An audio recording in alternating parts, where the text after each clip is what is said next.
Radio, bringing you hot, smoldering topics on a weekly basis. Your participation. Very wonderful morning it is in Lusaka City and the surrounding areas. Yes, the weather looks pretty good today, and we are grateful to the Lord Almighty for this wonderful day. And welcome to the Burning Issue. This is the Thursday edition of the Burning Issue, and we are grateful that you found time to 89.9 here in Lusaka and the surrounding areas. And remember, we are also live on our partner radio stations. We are live on Katete FM in Katete, covering literally the entire Eastern Province on 103.3 FM. And of course,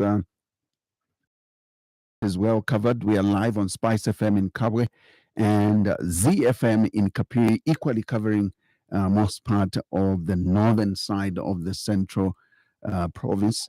We are also live on the Copper Belt, our partner radio stations, Platinum Radio in Ndola on series on 100.3 FM. Take note of that, it's 100 FM.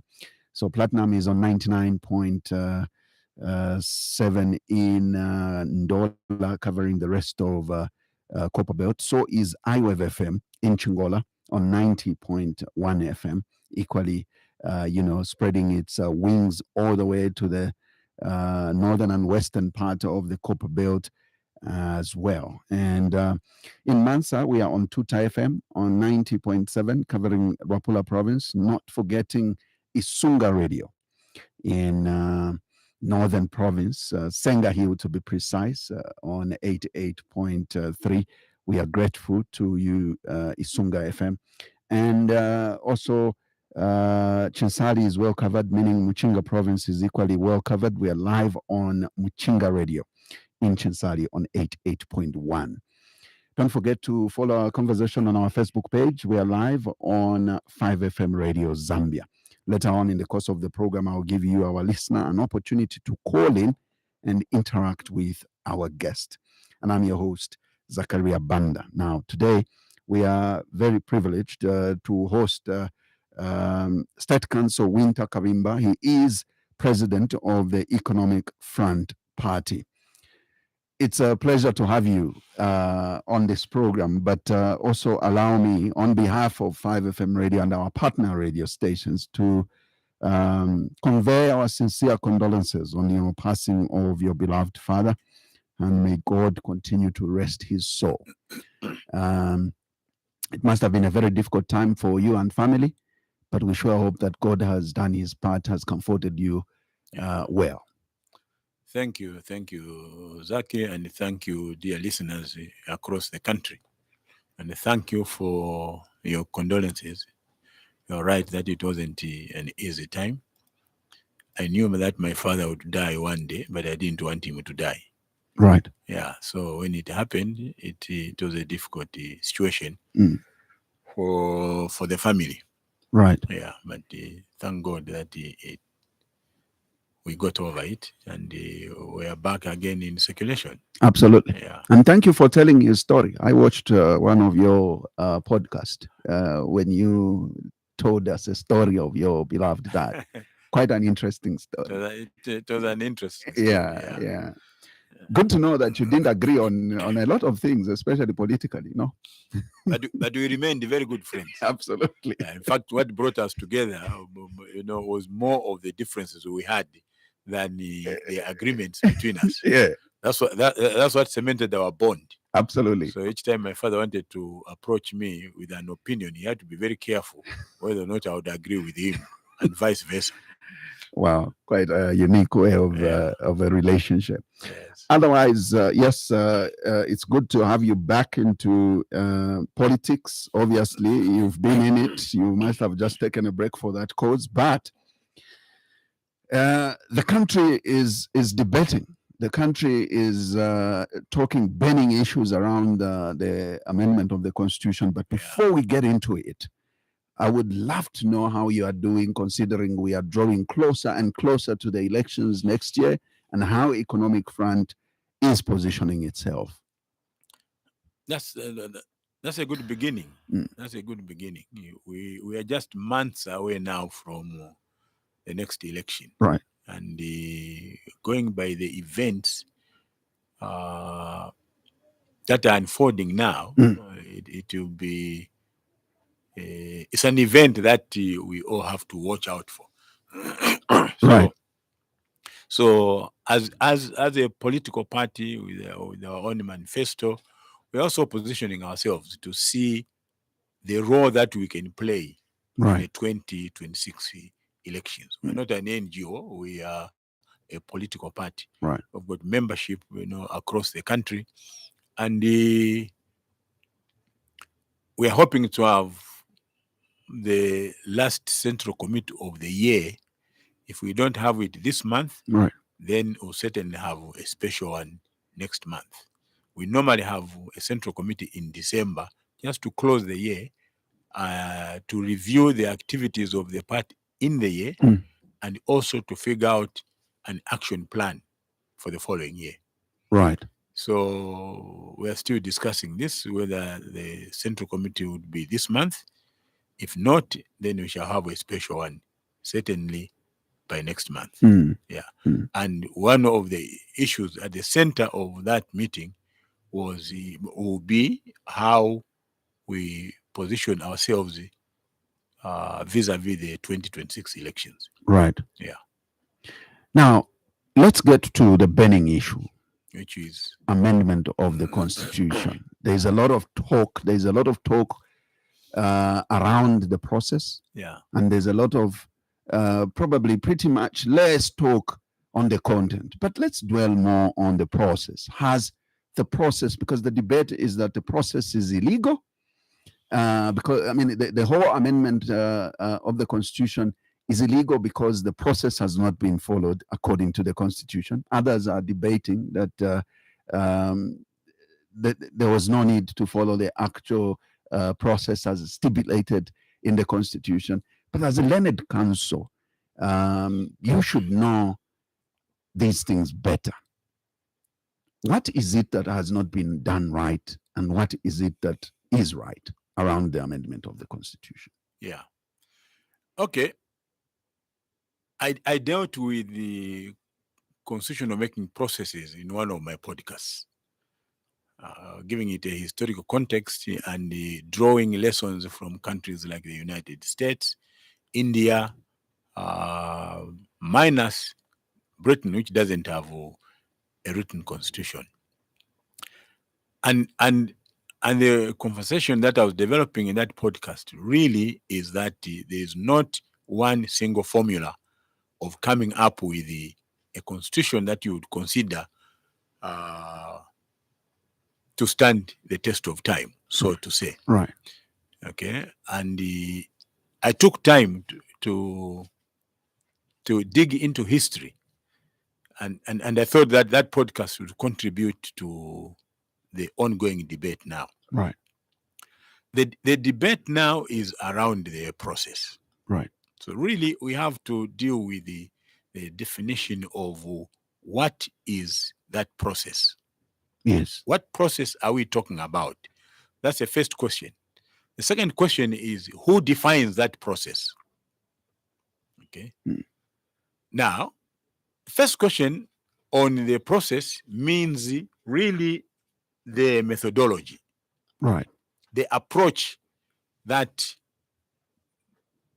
the whole constitutional amendment program should take. And at the center of that is the fact that the people must participate.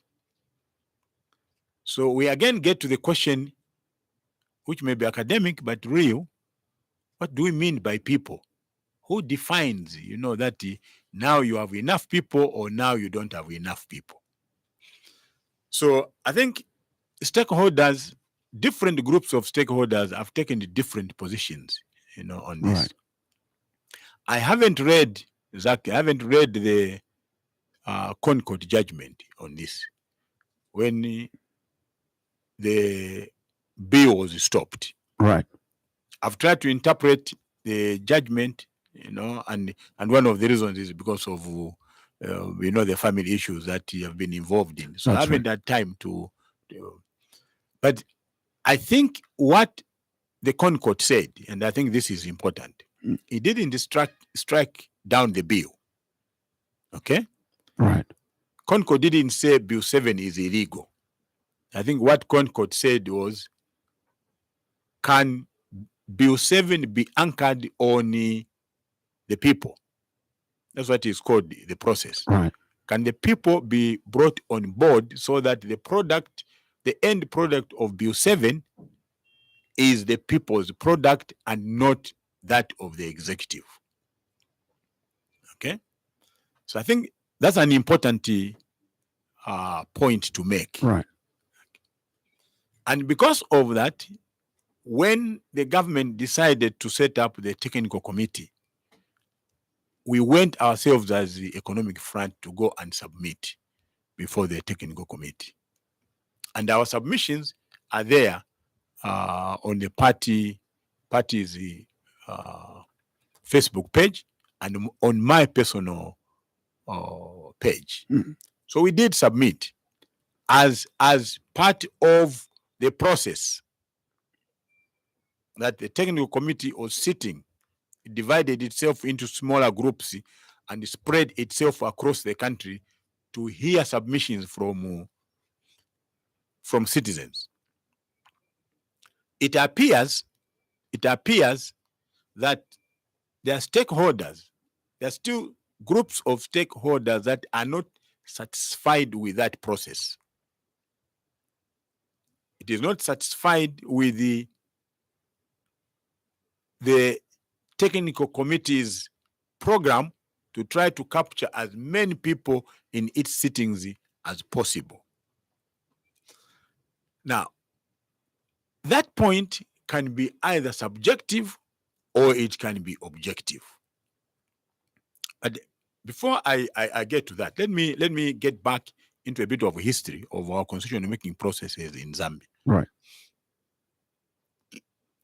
Starting from the Chona Commission of 1972-1973. And then we come to the Mvunga Commission of 1990, which did not sit or actually commence its sittings to conclude its program, because then we got into that window of change. Okay? Right. Which was triggered by the collapse of the Soviet Union in 1989. The first amendment to the Constitution was on the 4th of December, when President Kaunda, at a press conference at the State House, following the bill that was introduced to Parliament, which was predominantly UNIP then, decided to sign a bill into law which removed Article 4 of the Constitution at the time. Now, Article 4 of the Constitution at that time provided that there shall be only one political party in Zambia. Although it didn't name UNIP as that political party, everybody, after Kapwepwe's UPP was banned, ANC signed the Choma Declaration with UNIP, the only political party in existence at the time was UNIP, was then born again in Zambia. Right. Okay? The MMD had campaigned during that time would be to repeal the 1973 Constitution. It was in place then, a constitution which birthed the one-party state. MMD did not do that. Instead, in 1995, President Chiluba appointed the Mwanakatwe Constitutional Review Commission, headed by the educationist and former Minister of Finance, John Mwanakatwe, who was then in retirement. And everybody thought that they could be repealed completely, done away with, and then we'll have a new constitution. It was not to be. What instead happened? So the constitution was simply amended. The Mwanakatwe Constitutional Review Commission did not put to rest the issue of what type of constitution Zambians should have because of that amendment. And people are looking forward to a complete repeal of the constitution. So when President Mwanawasa took over in 2001 from FTJ, right, he then went on to appoint the Mungomba Constitutional Review Commission, of which I was a member for a couple of months before I resigned from that the commission. From the commission, yes. So, again, the demand from the people was that the constitution must be repealed. Okay? That is in 2006. Now, that's where the issue of the process and the people comes in. There were certain groups of stakeholders that argued at the time that they would not participate in the National Constitution Conference, which was looking at the Mungomba Constitutional Review Commission report and recommendations. So what Levy did then as president was to actually enact the National Constitution Commission Act, which governed the process. So the act provided for the list of who the delegates to the NCC should be. And I think that the total number, if I remember, was slightly over 600 of the NCC. Okay? I was in the PF then. Michael Sata, with the PF, boycotted the NCC. The NCC. Yeah. Okay? I was one of the advocates that PF should attend the NCC and not boycott. But Michael Sata was of a different view. The issue became contentious within the party, if you remember. Yeah. And some of the PF members of parliament decided to defy the decision of the party. Not Michael Sata's decision, but we had a central committee meeting which decided by secret ballot that PF will not attend the NCC. 16 members of parliament then, led by Dr. Peter Machungwa, yes, decided to defy that position of the party. And what followed was the expulsion from the party. And they got the name the rebels. Yes, we actually called them the rebels. So, the Catholic Church boycotted that process on the basis that the process had an inbuilt majority for the executive. There were a number of civil servants that were appointed, PSCs, and others. And in the view of the Catholic Church was that, this is a flawed process. This is a process which already has a determined outcome at the end of the day. So it's not democratic. So they boycotted that NCC. Okay? So what is happening now is not new. Okay? They also boycotted the Michael Sata Technical Committee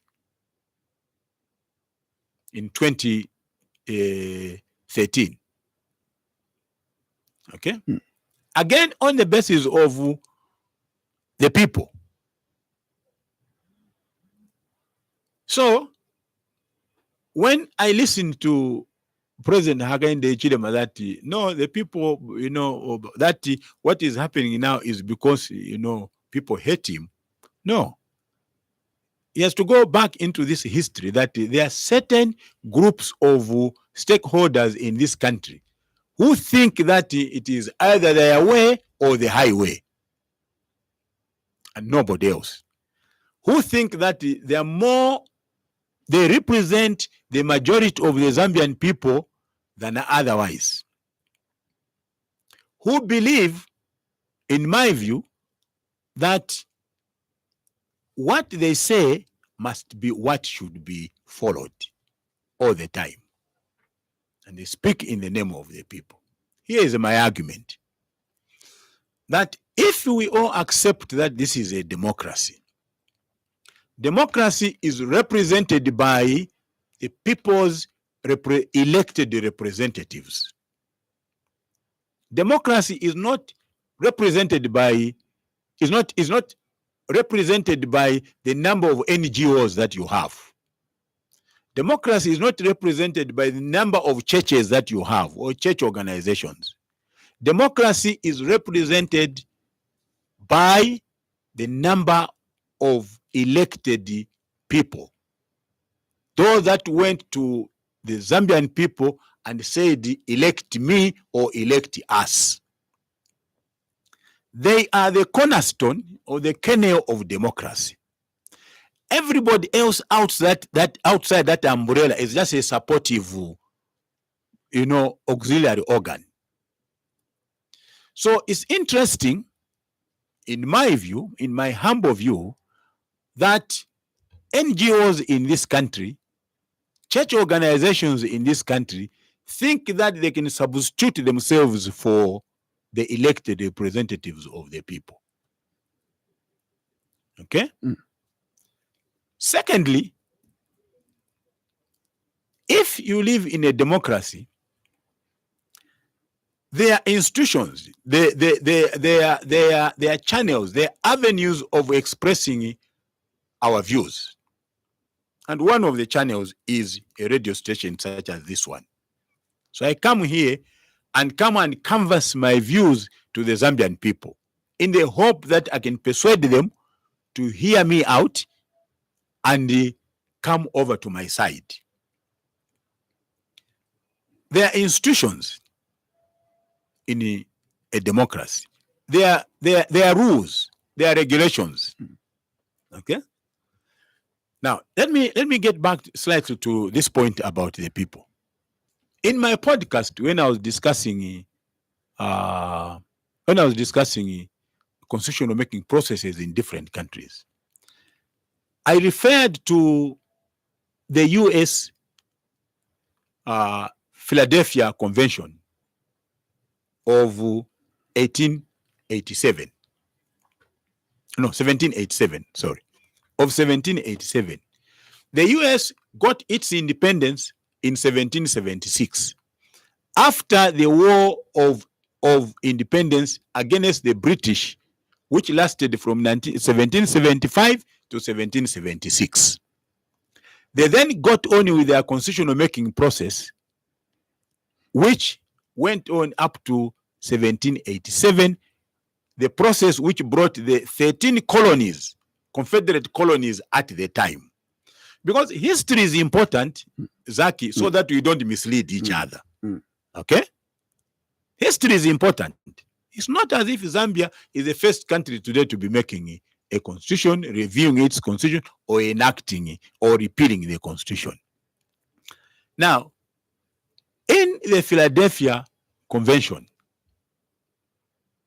which was representative of the 13 colonies, the total population of the 13 colonies at the time was 1.6 million people. That was the total population of the 13 colonies. When they decided to send delegates to Philadelphia, 2 of the colonies were so poor that they couldn't raise transport money for their delegates. So they were left out of that process. Only 11 colonies were represented. Now, the total number of delegates at that convention was 55. That's what the 13 colonies considered as a representative number of the 1.6 million. And there were only 4 lawyers. There were 3 farmers. So they tried to get all the interest groups together. Okay? So if you look at the number of 55 delegates, and you look at the over 600 delegates at the NCC,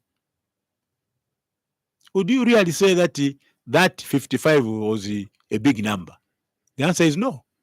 And yet, that 55 group, that number was able to formulate a constitution, produce a document which went around to the 13 colonies. It was ratified by the 13 colonies, and the US has a constitution today that we all admire, whether through ignorance or through a bit of knowledge.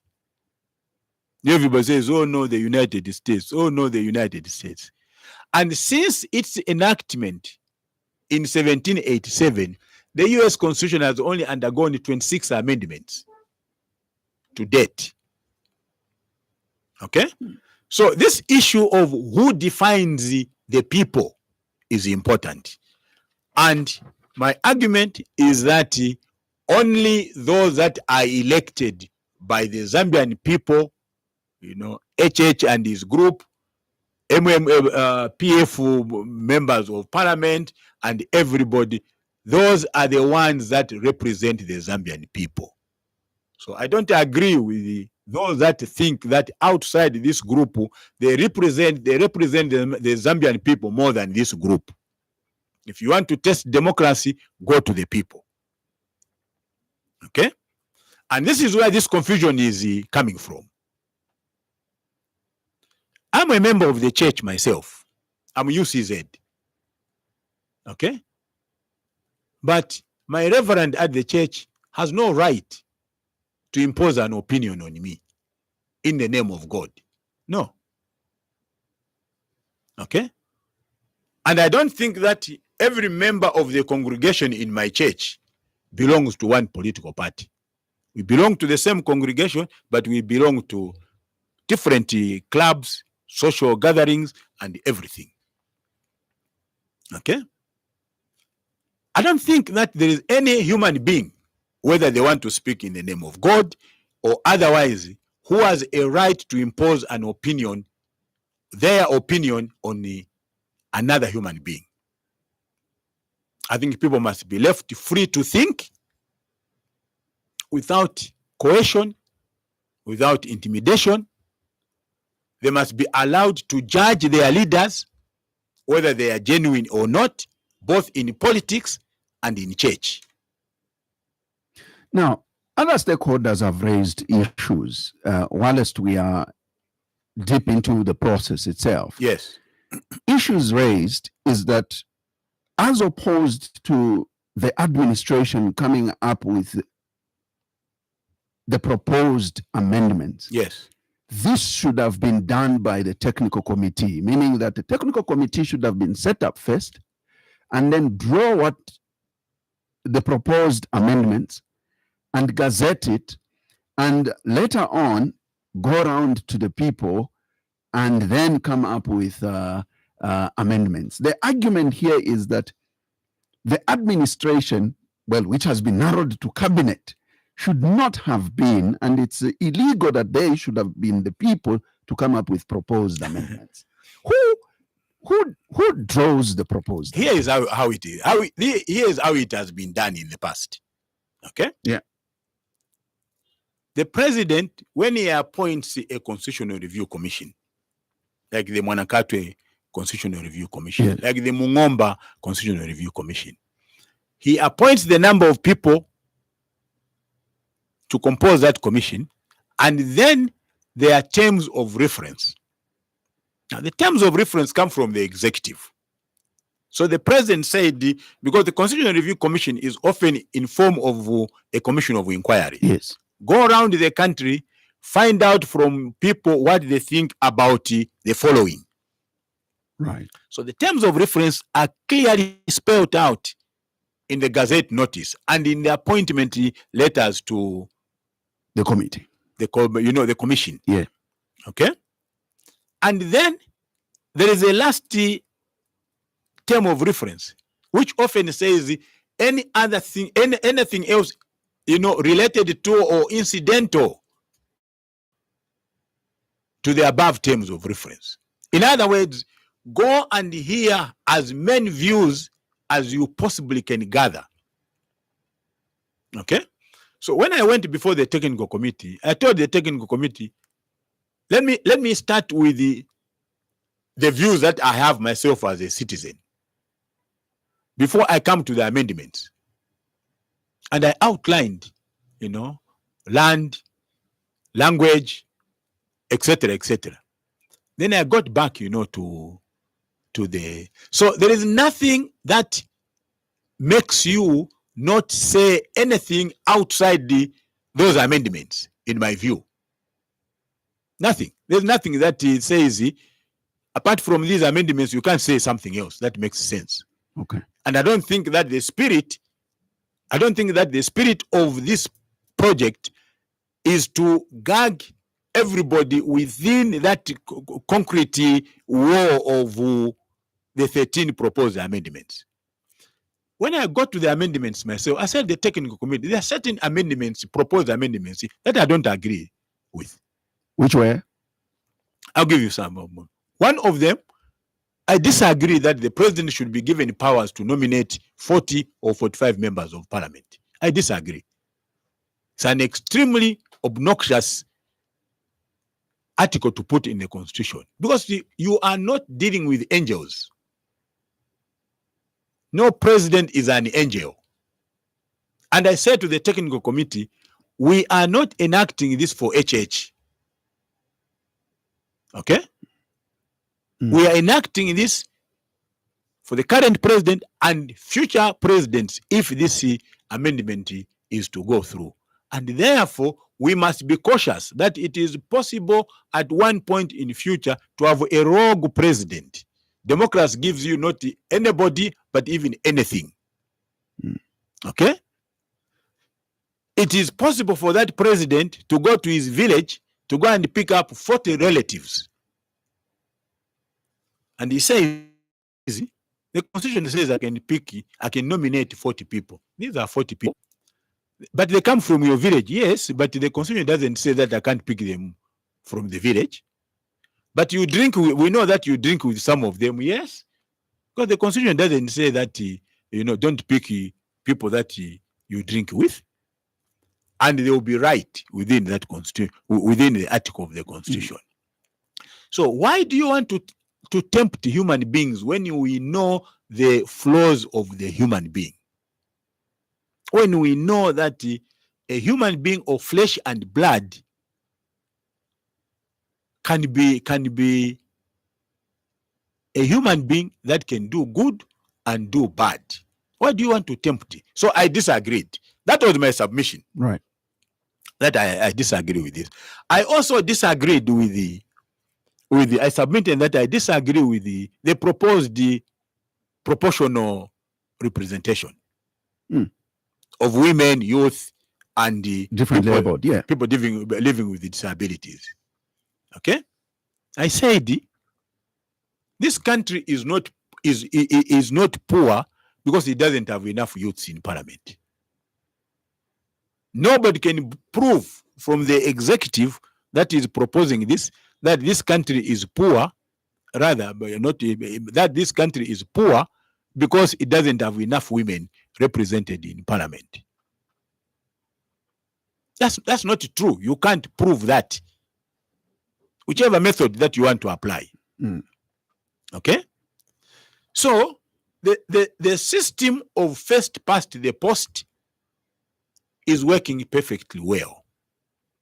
I also submitted that these examples that we like giving, but in South Africa is done like this, is done like this, because that's what social media does. It puts you into this where we spend the time by bundles sharing ignorance and sharing examples that you don't even understand.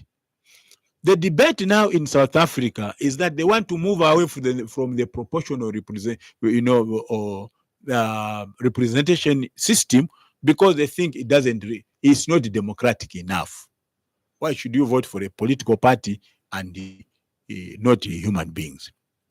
Now, I said, who is going to determine the people, these blocks of representatives? On what basis are these people going to be picked up? Now, I read on social media some people saying, no, This is being done because political parties are failing, to adopt enough women. That's the that's the rationale which is being given. But that is a political party issue. That's a political party issue. Okay? And you leave that to political parties. What you do is encourage political parties to get in as many women as possible. That's what you do. You don't do it by creating blocks, for them, because you have no basis of picking on those 20 women, for example. You have no basis of picking on those, for example. You have no yardstick for picking on 20 people living with disabilities. You're just creating an unnecessary contentious matters in the country and in the constitution. So I disagreed with that part. I agreed with the amendment to Article 52 of the constitution now. The one which provides for, during nominations, if somebody withdraws, then fresh nominations should come into place. I agreed with that. I said, this is an obnoxious article. I don't even know why the framers of that constitution, that amendment, put it in there. But typically, it must have been a copy and paste issue, in my view. So that article is bad. Then I got a question from commissioners, but don't you see this, that it will disadvantage the party, from which that member came from? Yes. Again, my answer was simple. This is a political party issue. You don't use the constitution to regulate the administration of political parties. So if you are going to have people in your political party that are not loyal and faithful to the party, that they are prepared to betray the country at that last moment, it's not the fault of the constitution, it is the fault of the political party. Okay? Yeah. So I played my part. As part of the process, I submitted. Whether or not my views are taken on board is neither here nor there. That's what democracy is all about. But there will be a record. So if I made sense today, but what I said is rejected, maybe 100 years down the road, somebody will find that document and say, Wynter was right. The economic front was right in 2025. So I'm not worried about, I'm not self-righteous. That only what I think is true. I think what other people think may even be truer than what I think is true. So we must approach one another, Zach. I want to make this argument with the due respect. The idea that all of us that are in politics are fools and only those that are in civil society organizations are intelligent is wrong. It's wrong. That the good can only come from the churches, church organizations, civil society organizations. The rest of us that are on this side of the aisle are just dumb. It's not right. It's not right. In a democracy, we must strive to persuade one another. Let me hear what you say, and you should hear what I say. If you don't agree with me, you don't go and organize a demonstration to show that you disagree with me. You continue persuading me. You don't use intimidation. If you don't do this, I shall come with my family and demonstrate at your house. No. We continue debating. That's why the Indian constitution, they started debating in 1942, and they only concluded in 1946. Why? Because they were using all this period to persuade one another. Do we want India to be a religious society, country, a new India? They said no. What type of society should it be? It must be a secular, society. So even as you have Hinduism today as the predominant religion in India, India is still a secular state, in terms of religion by constitution. So the Muslims have the right to worship and conscious, the non-Hindus have the right, So we must approach democracy. We accept democracy as it is, or we are not democratic. We can't be condemning Kaunda, that Kaunda was pushing his views down our throats. And today, we have groups of people that want to do the same. So what was bad for Kaunda, it is bad for anybody else today. That is my argument. Now, I'm grateful that you've shared what your submissions were. Yes. I would like your thoughts on two other issues that are being proposed. Yeah. And of course, these have brought about debates as well, delimitation of the constituencies, and the debate around this is that it's going to be costly to bring on board a huge number of about 54 new constituencies, and that brings into Parliament new MPs with costs attached. But also added to that was capacity of the building to house a huge number like that. The second one is the qualification of the Secretary to Cabinet, which is being proposed that it must be reduced from 10 years of experience to 5. Now, this has spiked debate, reason being that we, first of all, in the past few years, we have seen the position of permanent secretary itself, coming from it being held by technocrats to being held by cadres. And this has become a source of concern. And now we are seeing it escalating to the position of Secretary to Cabinet, because then it will be possible. It's possible, if it goes through, for this government next year to appoint a cadre who has served the past 5 years in government to the position of Secretary to Cabinet. Yeah. And the fact that I've mentioned that we've seen permanent secretary positions coming from technocrats to cadres, it's concerning.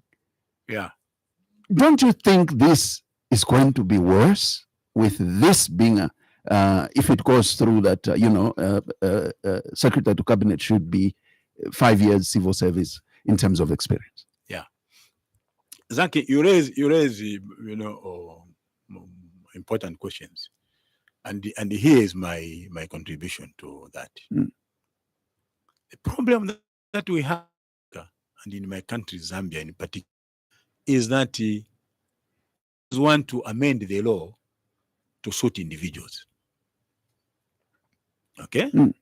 So if I look at you and you are tall and I don't like you, then I must push for legislation that to be MP you must not be as tall as Zachariah Banda. So I exclude you. Because me, I'm short, so I get rid of you from the process. Okay? Somebody else will come again and say, oh no, to be president, you must not be as short as the Wynter Kabimba. So that's what is going on now. And it's been going on not only under UPND, it started even with the FTJ amended the law to grant bail to people involved vehicle theft, yes, just to fix one individual. Okay? Yeah. Just to fix one individual. A man, or he thought was being mischievous. Okay? That is the problem. When we were joining local government ourselves, I was discussing this with one of my colleagues in local government. Zaki, the last thing that we ever thought was to rise to the position of PS. Last thing. Even to the position of town clerk. Because to get to that position, you must have a wealth of experience and knowledge about the civil service. Okay? So it took years to get there during that time. In my last podcast, if you watched it, I dealt with this issue of nepotism and cronyism. Idea of political party leaders, not only HH, even though that came before HH, to use civil service positions as payback to those that supported them and those that gave them support. Okay? To be oblivious of the competence of the civil service, as long as I've appointed you and you are my friend. And I went back again into history, that in 1960, when JF Kennedy won that election in November of 1960, he appointed his brother, Robert F. Kennedy, Attorney General. And the Americans were very unhappy with that decision. That they should have a situation where the president is a member of this family, and if the Attorney General is a member of the same family. But they had a problem, because at that time they didn't have any law, didn't have any constitutional provision that prohibited that. Okay? The Pension Act, which they had of 1883, just provided against cronyism. So it said that if I'm in charge of the Ministry of Justice, I can't appoint you as my friend or my supporter to any position in the Ministry of Justice. But he didn't say, you know, a brother should not appoint another brother. After the Kennedy experience, the Americans in 1967 moved on to a constitution, to enact a law, which is now known as the Federal Nepotism Statute, which strictly prevents, you know, that kind of appointment. It defines the word relative in very broad terms. So the lesson here, where the Americans saying, well, Kennedy is a human being, so we know that a human being in that position will do this kind of thing and appoint, you know, a relative. Okay? I dealt with the situation in Uganda today under Yoweri Museveni, where Museveni is president, his wife Janet is Minister of Education, his son Muhoozi is the commander of the Uganda People's Army. I dealt with the question, you know, a similar situation in Nicaragua, where Daniel Ortega and his wife are co-presidents. President is in the bedroom. But they did that an amendment. The Sandinista government went to parliament and created a position of a co-president. And when that amendment was passed, Daniel Ortega appoints the wife, Rosario, as the co-president. Okay? So the issue here is one, to accept that all human beings fallen. That's what the Bible says in Romans. Okay? We are all iniquitous. That's the nature of human beings. We are prone, you know, to sin. And therefore, to start making proposals to suit a situation, UPND may make this today because that the current situation is disadvantaging them. What if they don't win the election next year? So we should be looking at a larger country, larger perspectives of a nation. I think that's a duty that leaders have. Should not look at, you know, narrow interests. That's bad leadership. We must enact the law for this generation and future generations. Okay? There are only two political parties in the United States. And yet, none of them, every time the Democrats, you know, come to power, they want to amend the Constitution. when the Republicans come to power, they want to amend the Constitution. No. That's why from 1787, it has only been amended 26 times. And you can take the average, of that. So we should not be bad leaders. We should be good leaders. Because we have a duty to hand over this country to future generations. And they must find it in good order because of the laws that we enact, the regulations that we enact, so that they can improve, on those. So the point I'm making is that nepotism has the roots in political parties.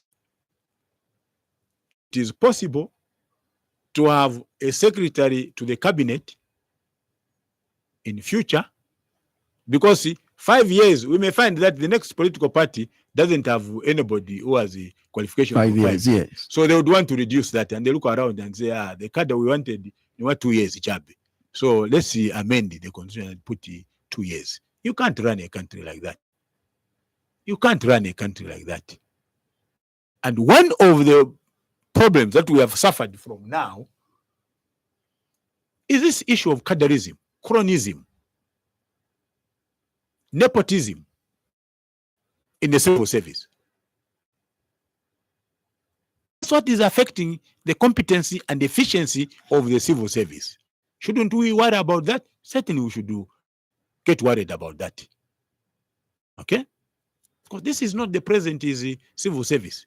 This is not a political party civil service. This is a civil service of Zambian people, which is supposed to deliver using the policies of the political party in power and the government that is ruling. So I have a problem with that. Just because UPND are able to replace Patrick Kangwa does not mean that you should change the law. Okay? Does not mean that you should change the law. The other issue you raised was the delimitation.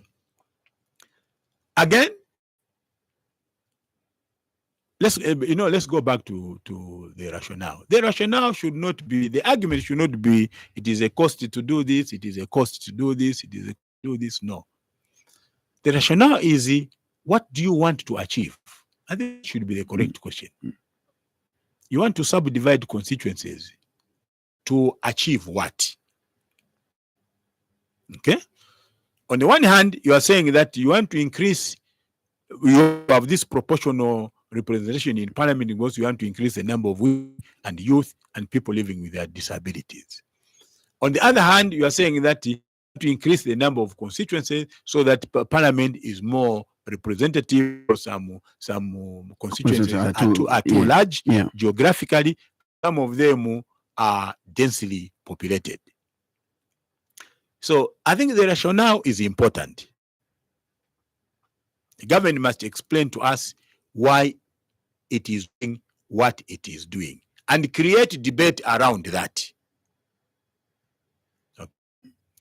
The problem I have myself is I want someone to explain to me, because I hear these simplistic arguments and they come to you, in a disappointing manner. Oh no, constituency development fund, now what it means, you are going to divide now 40 million go to this part of the constituency and another equal distribution of which is even nonsense. It's not even equal distribution. Because if you are going to subdivide the two constituencies, as an example, one constituency has 100,000 people, and you want to subdivide it to basis of population density. So you want to do what? Divide it into 50,000 people. Okay? Constituent development, CDF comes, you give 40 million to 50,000 and another 40 million to another 50,000. Excuse me. You go to constituency B, which has 20,000 people, and you say, no, this one is too small, but it is also, but it's densely populated. So let's divide it into half, 35,000, 35,000. CDF comes, you give 40 million kwacha to the 35,000 people and 40,000 kwacha to another 35,000. You've just given constituency A and B, which has 50 people, 40 million kwacha, and also which has 35,000 people or 40 million kwacha. What equity is there? What equity is there? Okay. So even the idea of CDF or ZAC must be rolled out on the basis of the development levels of each district and each constituency. I argued myself during the Michael Sata era, when Michael Sata was the Minister of Local Government and Housing. I said, you can't give Lusaka a larger grant than Mazaboka, for example. Because then it means Mazaboka will continue lagging. So if you want the rural constituencies to develop, to try to catch up with the Lusaka, for example, then Chongwe must get a larger grant than Lusaka. Okay? Then Kapiri must get a larger grant than Ndola. That's what makes sense. But to get a lump sum figure of 40 million and give it to everybody, that's why you find now you have situations where some people are saying, oh no, but the constitution had no capacity to use 40 million kwacha. There's no capacity. So that's the thing about the limitation. Yeah. It is a good exercise if the rationale is put out there for debate and agreement. It should not be seen, to be leaning in one. The argument now is that which constituencies do you want to subdivide? They are not known. The methodology is not known. So you create this anxiety, the apprehension in people's minds. And that's what we call lack of transparency. Transparency means clear the doubts in the minds of people that you are doing this in bad faith. Show them that you are not doing it in bad faith. You are doing it in faith. What would you propose should be the basis of delimitation? Should you take over governing of this country as economic front? Would you, what would you rather is the basis of delimitation? And also on CDF, is this something you would keep as a government? I've been anti-CDF myself from the time when I was in government. I told Mr. Sata, I don't agree with this. As a local government practitioner, my argument is that that amount of CDF must go to local authority. They have the capacity, they have the technocrats, to do that. Okay. Successive governments, UPND, PF, have called this decentralization. That's not what it means in local government. So their own definition of decentralization. That's not what it means. I come from Shibuyunji district here, Mwembesh constituency. I haven't seen any evidence of CDF changing the lives of the people in that constituency. None. They go and do a small bridge, like this. They go and grade, 3 kilometers of a road, dust road, laterite, no nothing, no drainage, and they call that CDF at work. Let's get serious, with the country. Okay? And if CDF is working, Zaki, you don't need to advertise it. It will advertise itself. We don't even need to get bring people on TV, a 1x2 classroom block is considered the CDF success story. That can be done by villagers. They don't even need CDF. Okay? So, anti-CDF myself, only to the extent that this is money that cannot be vested in the hands of a small committee, which does not compose the representatives of the people. Again, the principles and the demands of democracy question that. I know that in Kenya, and probably that's where the MMD got it from. And I think because somebody went and attended the workshop there in Kenya, and somebody came from some country and run a shop, because that's what we do. We are lazy thinkers. So you sit at a work in a workshop, somebody runs some bullet points on the screen, and then you come back here and say, hey, see, constituents they were fund, and that becomes you don't study the social conditions, the economic conditions of your country. All these countries, the line of rail, Zaki, were intended to be cities. Okay, I think this is important to mention. When the British were governing this country, there were no intentions of creating it. All these towns that you see from Livingstone, to Chirabombwe, were railway sidings. They were intended to get copper,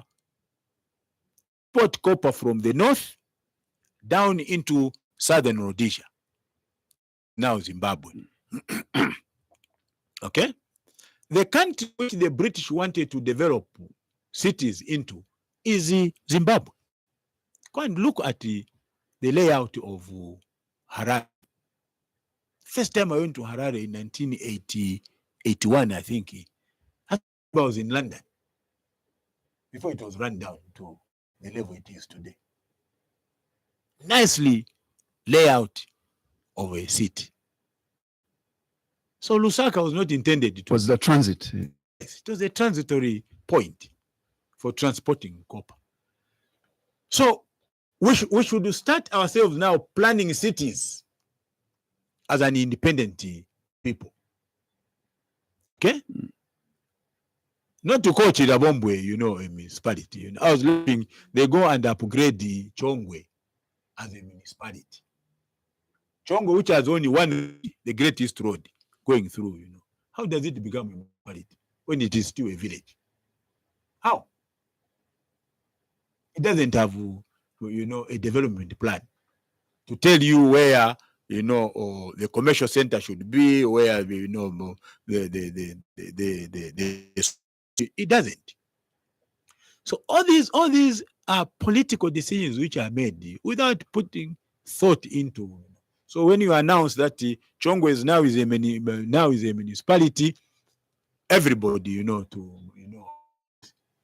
Then when you change and say Livingstone will now be a city, then everybody, jumps and say, hey, we have made progress. This is what you hear speeches. This is what is called development. Just to change the name of Livingstone Council to a city council. So there is a speech there. Ministers, and they say this is development. Okay? Position on CDA. Great. And delimitation.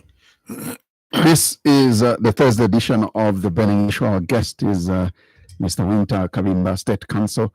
He is president of the Economic Front Party, and we've discussed quite a number of issues. If clarity is made on the Constitution amendment process, we'll hear from you. For those who would like to have an argument, disagree, please, you are welcome. And of course, let's stick to as much as possible to what we've so far discussed.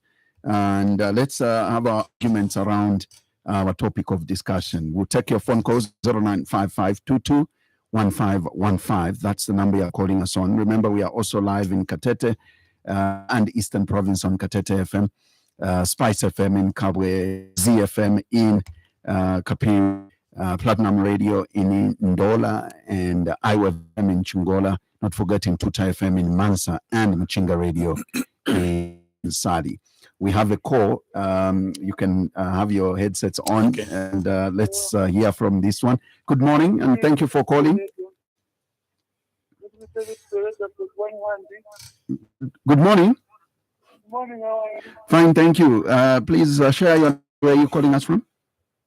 Mr. Banda, calling from Zachariah. Mr. Banda, yes, be quick. You've got a minute.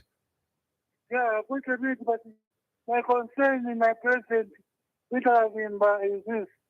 Where you're ready to speak, is this chat. Where concern very much as a citizen is. Where a lot of people will come from during the registration of voters. A lot of voters be added into the already voters. please, Mr. President, you have seen the queues, how it has been. You have seen people start voting for morning. Hello? Yes, please. You've seen how people start voting from 06 to 06. And again, it's time, please, we want more go and advise Mr. President or meet Mr. President and to tell the Electoral Commission, please, to make more polling stations so that the people who are being added to the voters to be accommodated. Please, we want more people on the vote, but the fact is that time limit is very short. Yeah. Lots of people end voting very late, which is you cannot for them. People die because of the in terms of protecting the vote. I don't know why they die. Or the individuals, we don't know. Thank So you. please, Thank people to vote nicely so that by 6 hours they finish voting. But to end, even 10 hours voting. More election, more election finish. Thank you, Mr. Banda. Your time is unfortunately, but we've gotten your message. More session. Thank you. Thank you very much, Mr. Banda, for the contribution. And we'll take some more on 0955221515. That's the number you're calling us on the Thursday edition Depending issue. Good morning. Good morning, Howard. I'm fine, thank you. Please share your name and where you're calling us from. We're talking to Mr. Chilonda Uzino, sir. Yes, Mr. Chilonda, you have a minute. Make use of it. Yeah, good morning, Wynter. Morning, sir. Yeah. Good morning, Wynter. Mr. Chilonda. Mr. Chilonda. Yeah. You know, in the elephant in the room where we are saying, people that are saying this constitution, Bill 7 is illegal. It has been presented in the parliament. But now, the point what I want to say that some people are saying it was rejected by the court. But the understanding is that the court says, go back and consult to the people. And the president appointed the technical committee, including Judge Mshabati. They went around. Is it not a consultation to the people? Why there is arguing? Why should this constitution go through? Me, I'm many people are rejecting. What's the problem? I thank Father. Thank you. Thank you very much. Let's take some more on 0955221515. That's the number you're calling us on. Good morning. Yes, morning. How are you? Not too bad, thank you. Your name and where you're calling us from? Thank you very much. Cool voice on the line here. Lukulu Voice. Yes, Please go ahead. You've got a minute. thank you very much. How are you, the State Council, Mr. Wynter Kabimba? Cool voice. Thank you very much. Let me try to differ a little bit with you. Go ahead. In terms of the delimitation, that we need to delimitate our constituencies, which are vast. If we look at it in this way, we cannot delimitate when you see the size of people around the area and then how big it is.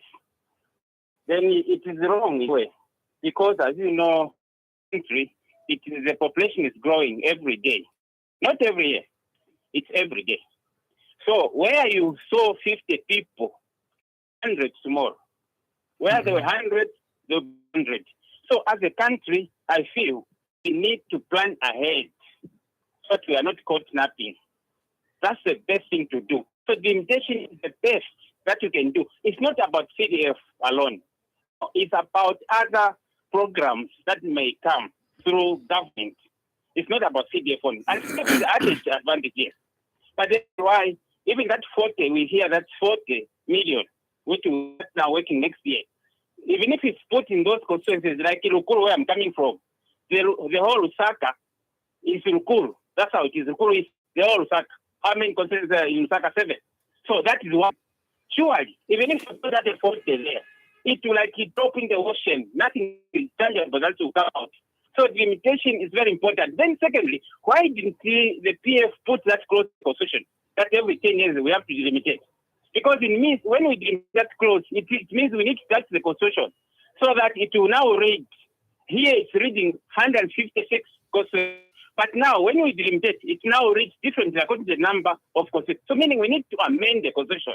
So I don't see why there's a problem that the constitution should not be amended because of the time. Tell me, Mr. Kabimba, that there's a time to do the amendment. I thought it's every time from to 5th year, which is the term of any sitting government. So that's my question. I think, yeah, Lukulu, just for clarity, remember that delimitation is tied to 10 years, like you put it. Yes. But it's also tied to census.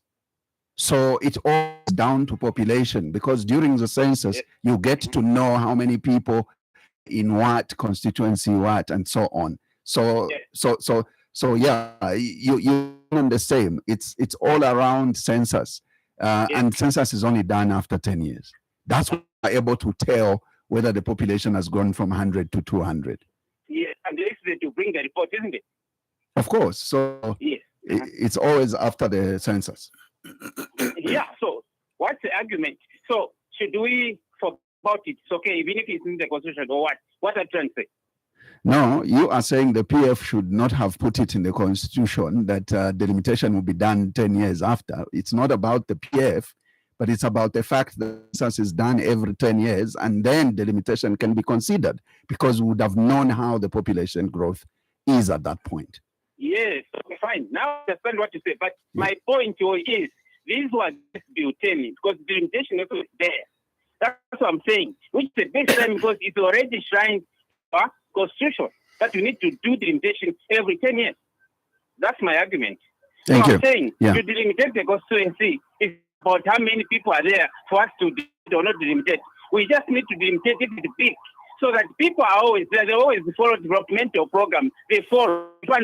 People had maybe there were 1,000 people. Next year there will be maybe 1. So we need to always think. That's what I mean. So Bill 7 fits well over such kind of growth, which is limitation. And that was a share problem. Thank you. Thank you. Article 52, whereby we withdraw the election, will start again. You start a fresh nomination. So are those good clauses that we can go with them by 2026 election? Thank you. Thank you, Lukulu Voice. Thank you very much for your contribution. We appreciate it. Mr. President, you can react to those concerns. Look,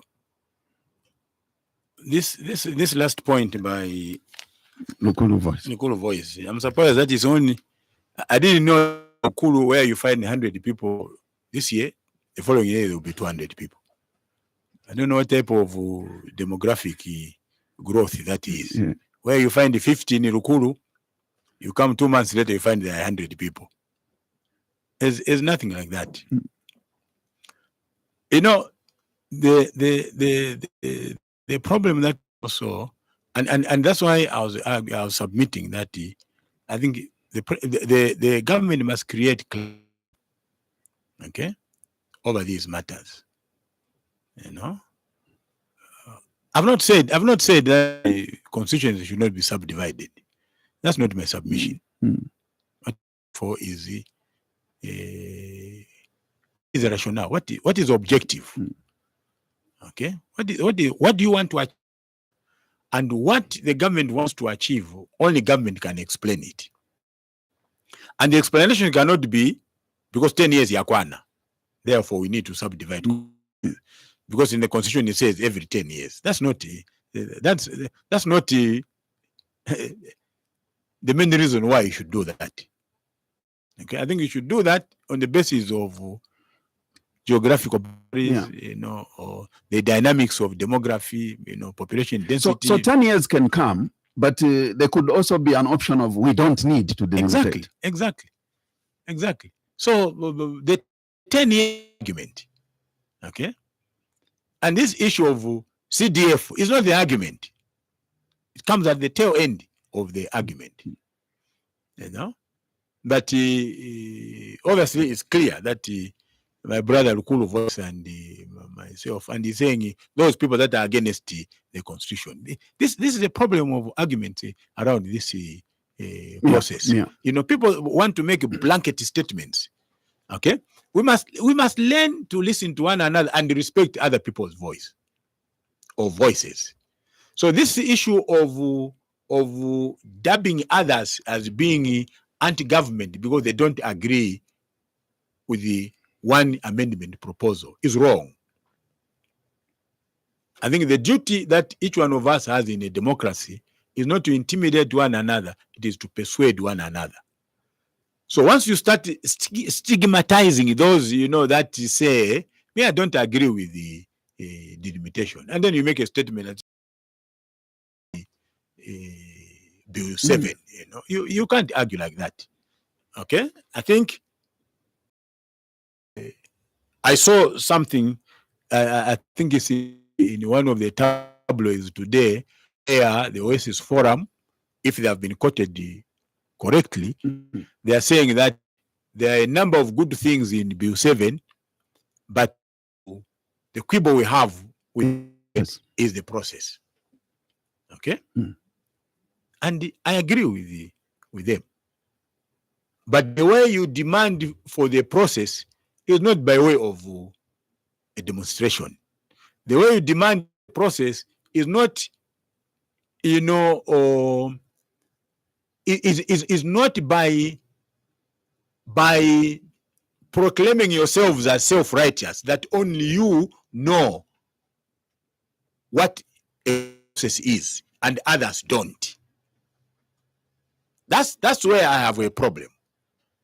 Okay, that monopoly where certain groups of people have the monopoly or claim to have a monopoly or to have the monopoly of being the people's representatives, and everybody else isn't. I don't think that's the correct approach.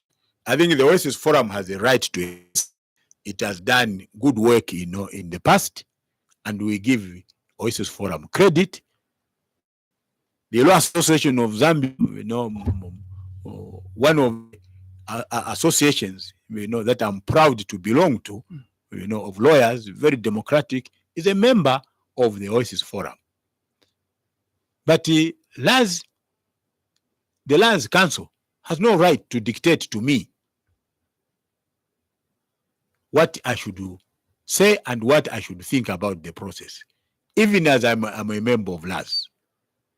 Okay? So LAS can take a position from the council, you know, by council, and take it to the Oasis Forum, right to do that. I also, as an individual, as Wynter Kabimba, have got the right to differ even with my association.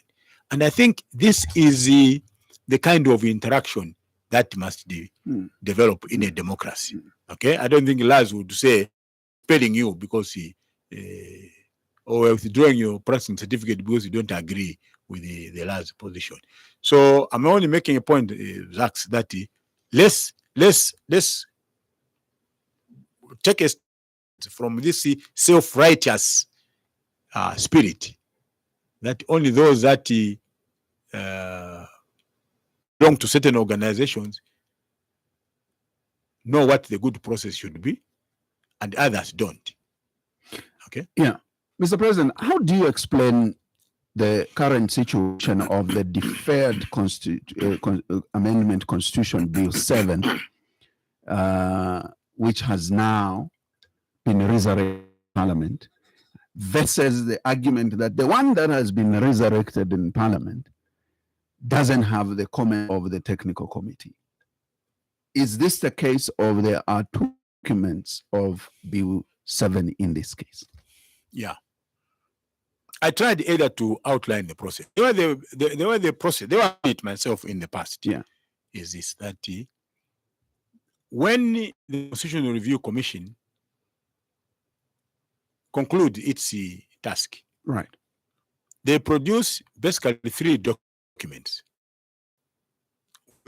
Is the verbatim record of what was submitted by individuals. Verbatim. Zachariah Banda appeared at Nakatindi Hall on such and such a day at such and such a time. and this is said. Okay? All right. And then the next document is a summary. A summary of recommendations drawn from the verbatim submissions. Right. So they are condensed into recommendations by the commission to the executive. The third stage is actually to draft the bill, what they call a layman's bill, okay, which goes to the executive. Okay, yes. When these are submitted to executive, to the president, who appoints the technical committee in this case, or the Constitutional Review Commission, as has happened in the past, that those recommendations then go to cabinet as a cabinet memo for cabinet to debate. Right.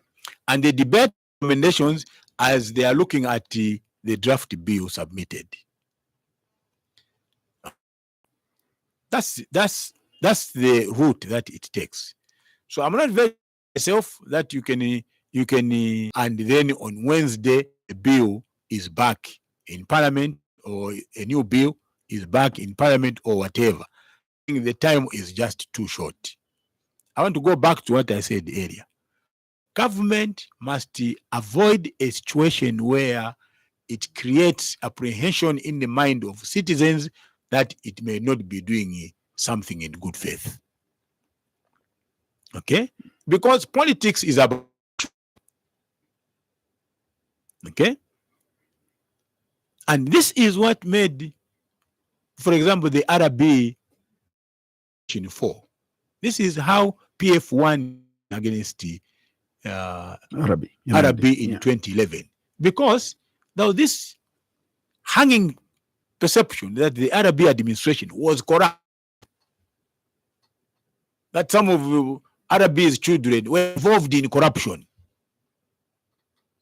And when we were in PF, we ran with that perception, took advantage of it, because it was sinking in the minds of people. We are psyching people, and people were internalizing it. Okay? And Emily lost that election under RB, which probably they shouldn't have lost. So the government must be careful, and this I'm speaking to UPND. They must be careful how they deliver the message. Too many spokespersons in UPND that you don't even know who is telling you what government position is. It's dangerous. Okay? It's dangerous. Too many spokespersons. One camp. You want to know, who is it? And at times they make contradictory statements. Okay? So there must be some kind of housekeeping, so that when a statement comes from the government spokesperson, who is also the party person, then me, who is a listener, must say to myself, this is what the party or the government has said. And if I want to respond, I must form an informed opinion based on that. But if going to do that, Zaki, and then after somebody else comes and he makes a statement which contradicts the spokesperson or the government spokesperson, then I'm confused in terms of the hierarchy. I think that the president has delegated that portfolio to only one person to speak on behalf of the party and also speak on behalf of government. So I'm not patronizing my young brother Mwetwa, but I think this is how things should work. So UPND has a problem in that. I can also take this opportunity to talk about my former party, PF, because these are organizations, Zach, and they must project proper administration. Okay, I was saying to somebody 2 days ago, I said, why do they continue referring to Given as the acting president? Because he is not. Under the PF constitution, when the president dies, the vice president takes over substantively as the president. There's no acting position in the PF. Nothing. Okay. Now, if you don't like Given, for example, that doesn't change the fact that the constitution supports him. It doesn't change that position. It's not everything that I like, happens. There are things that I don't like, and they happen.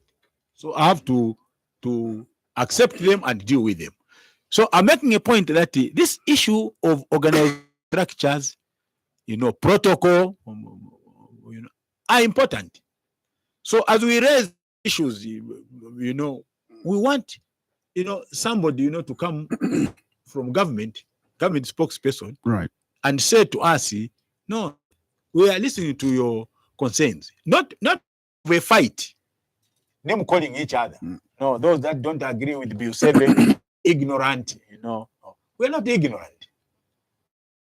But surely, even if we were ignorant, it's your duty to lecture to me so that I understand what you are doing. Because you are representing me. You are running a government whose decision is affecting my life.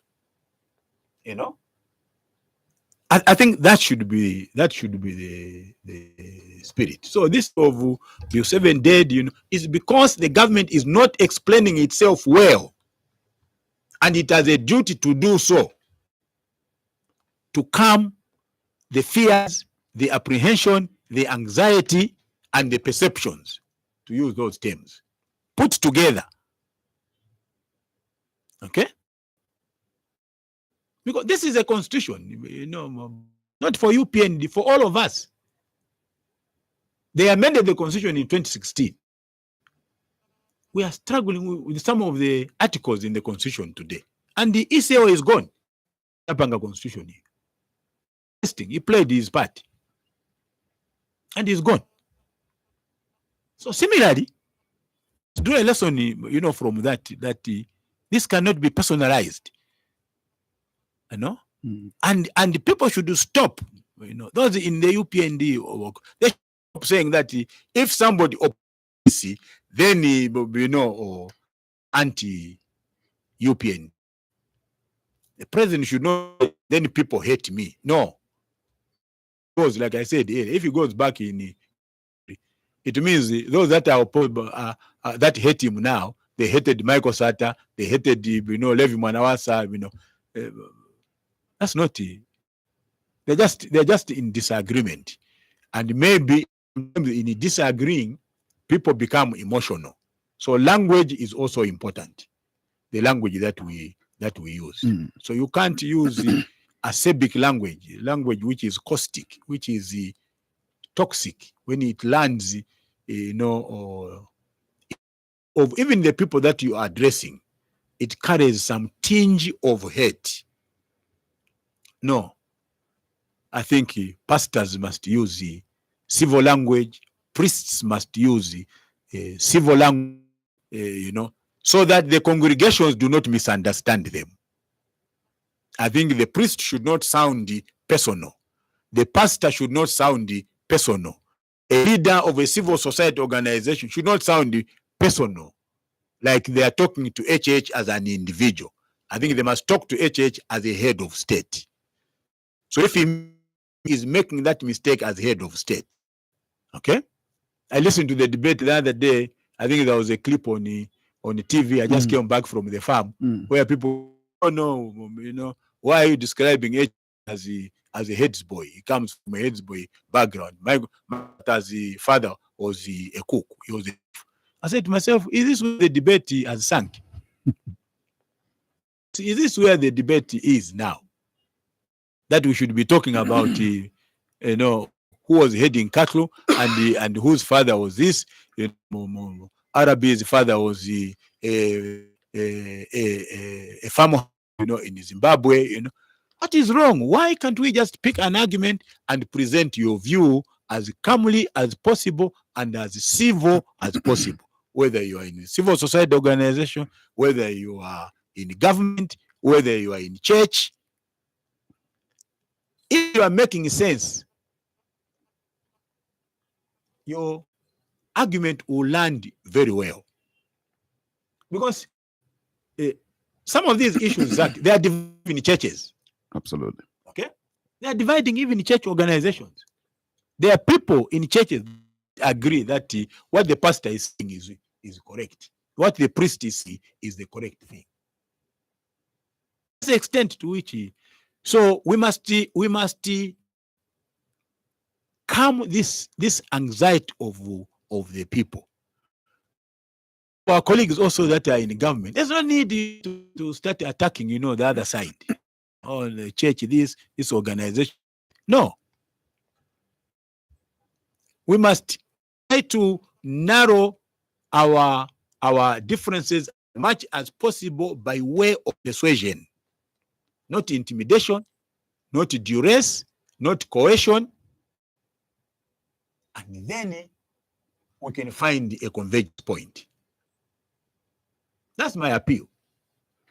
Now, before I ask you to make your concluding remarks, I'm tempted to just read out two important messages on our Facebook page. This one is from Henry Mavimba, who says, good morning, Messrs. Kabimba and Banda.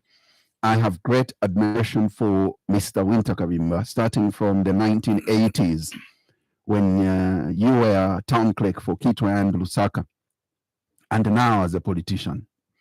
I believe people like you are there to guide what should be normal as regards good governance, owing to your experience. Yeah. NEPA was created in 1963 to train civil servants in various government governance etiquettes. Most of the civil servants went through such. Yeah. But later, this was transformed into a commercial entity. In short, I am of the view that all permanent secretaries, including the secretary to the cabinet, should have such basics for NEPA as before. So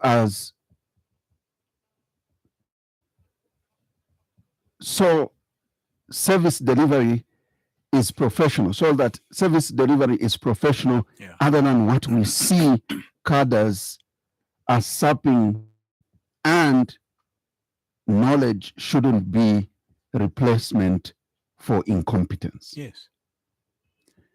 That's the first one. The second one is from Few Days Sema, who said, sir, you are very objective. You are speaking as a statesman. You speak to issues where they are supposed to be.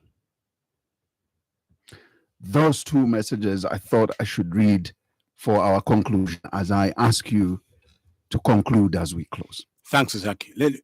Let me speak to the first one. Right. About NEPA. Okay. My brother there is 101% right. My view is this: if I became president tomorrow, I would set up my cabinet and send the ministers to NEPA for at least 2 months through some kind of induction workshops.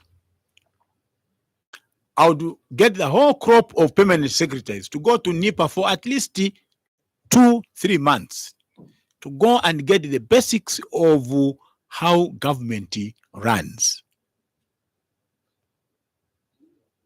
That is my view. And I can tell you that you would not have lost that 2 months. If anything, you would have gained a lot by these people being away from the offices for 2 months. What has happened now, going back to MMD, is dangerous for the country. Very, very dangerous. Okay? When FTJ became president, again, it's historical. When FTJ became president, he got academics from UNZA, those that he thought supported him, and appointed them PSs. A lecture room at UNZA into the highest position in the civil service, permanent secretary. That's when the disaster took root in the civil service. Not that they were dumb, but they didn't know. Because if you don't know, you don't know. Okay? It is when the disaster in the civil service started. And everybody who came after that, to date, followed the formula. That civil service is about chronism. Civil service is about public administration, to administer affairs of state, the administration of the state. It is the engine of government. Okay? In India, they have a policy, that all graduates, when they come out from the university, they pick the best. Some of them go into the Air Force, some of them go into foreign service, field. Some of them are administrators. They start from that, they get and rise. Those of us who come from the old order, we're shocked. We get shocked. There was a lady in PF. There was a lady who used to clean the bathrooms here on Wansha Road. At the secretariat, yes. At the secretariat. You know what she became? DC. And they said to Mr. Sata, what? It is how you reward even your tribes. What is it? There are people that we have seen being appointed. Oh my God. And you say to yourself, what does she know? What does about government? Because the PS is the advisor to the minister in that position. So how do you put somebody who has just come from some kind of small business, Tamang, and you appoint them, and you appoint them foreign service? It is wrong. It is wrong. Yes, we love them. Yes, some of them are our relatives. Some of them are our friends. Some of our friends, children. Those relations remain, but surely to sacrifice the competency, the performance of the civil service using those relationships is wrong. And it is not wrong because I'm saying it, but it is wrong because even the people that are doing it, I'm sure they know it's wrong. Is that what is wrong? You want to hear it from me. Even you yourself who you know that it is wrong. So my cry for my country is that can't we move a step forward? Because we are hardly moving. Can't we move just a step forward and start correcting some of these things? And that's where EF comes in. Because in our party, we have values. There's no cadarism. If you insult another member of the party, you'll be subject to punishment, very heavy sanctions. If you insult or use, unpalatable language against a non-member of EF, and we have evidence, then there are sanctions against it, including expulsion from the party. Go and join another political party that can entertain that. These things baseline should not be what I like and what I don't like. I think the baseline must be what is good for society and what is not good for society. There should lie my judgment. Thank you. Thank you very much for coming. We are grateful that you came, and we sure will talk again pretty soon. But for now, I can only wish you and your party all the best, especially as you prepare for 2026. Thank you, Zaki, and thank you very much, 5FM. It's always a pleasure to be here. The pleasure is ours. Well, to you, our listener, thank you very much for having followed our conversation. Yes, we sincerely apologize. This program started slightly late, but it affected even the time that we should have given to most of you to call in and participate. But we still value the fact that you followed our conversation and you shared your comments on Facebook, and those few that we picked as callers, we appreciate. Remember that we most sincerely want to thank our partner radio stations for having carried this program live on your stations. We'll certainly, God willing, next week for both Tuesday and Thursday editions of The Burning Issue. From all of us here, take care of yourselves, and more so